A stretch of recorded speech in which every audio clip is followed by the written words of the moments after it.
Hello and welcome to another planning appeal case study video. I'm John Peters, and in this video I'm going to explain how we overcame a recent refusal by Shropshire Council for one of our clients. This planning appeal was to overcome the refusal for a two-storey side extension that was refused by the local authority Shropshire Planning Department.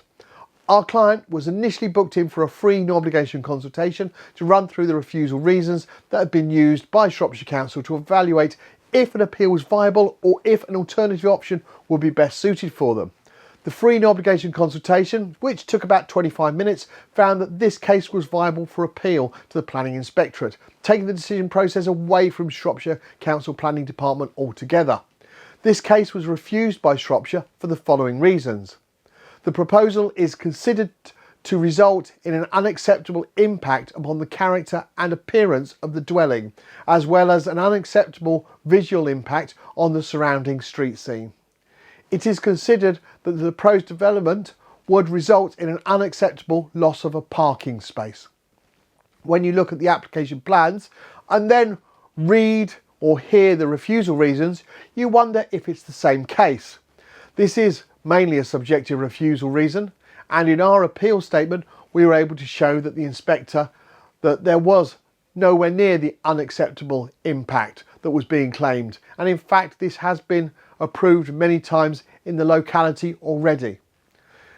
As an organisation, we've been finding recently a large number of errors in various local authority planning officers' decisions.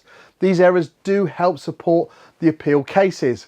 We do suspect the increase in these errors has been caused by cutbacks at local authorities and unprecedented increases in workloads that are piled on the reducing number of planning officers. Many of you are repeatedly stating that they've had little or no correspondence throughout the application process, and the first thing you knew was receiving a refusal notice from the council, and in some cases when you receive a letter from ourselves.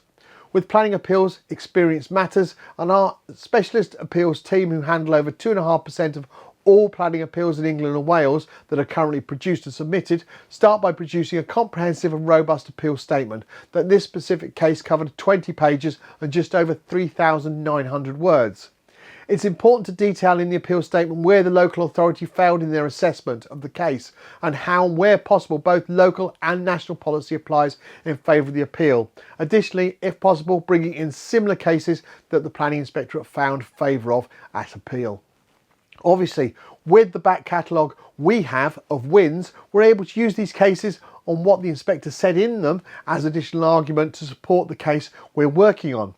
Recently we had a client state that a competitor had said to them that they use our wins to help them produce their appeals.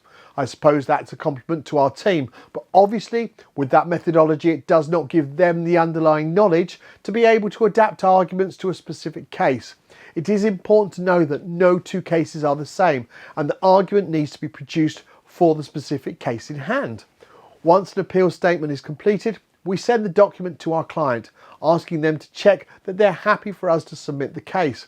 If we need to add any additional information that the client may have forgotten previously to supply, it's done at this point and the case can then be submitted.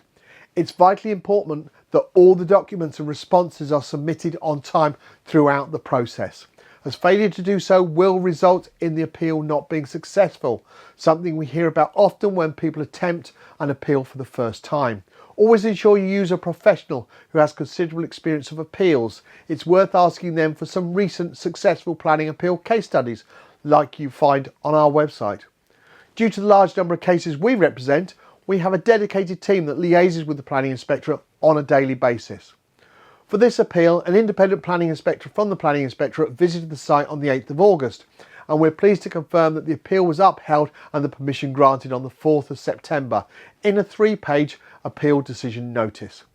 If you'd like to find out if we can help you with your planning appeal, complete our online form on our website www.planningappealsuk.com, and our new case support team will arrange for a free no obligation consultation with one of our planning appeal assessment professionals. Would you like to find an appeal case study for a certain type of application or even in a selected area? We have so many and not all of them are published or filmed, but that does not mean we can't show you what you're looking for. Ask our planning appeal assessment professional during your free no obligation consultation.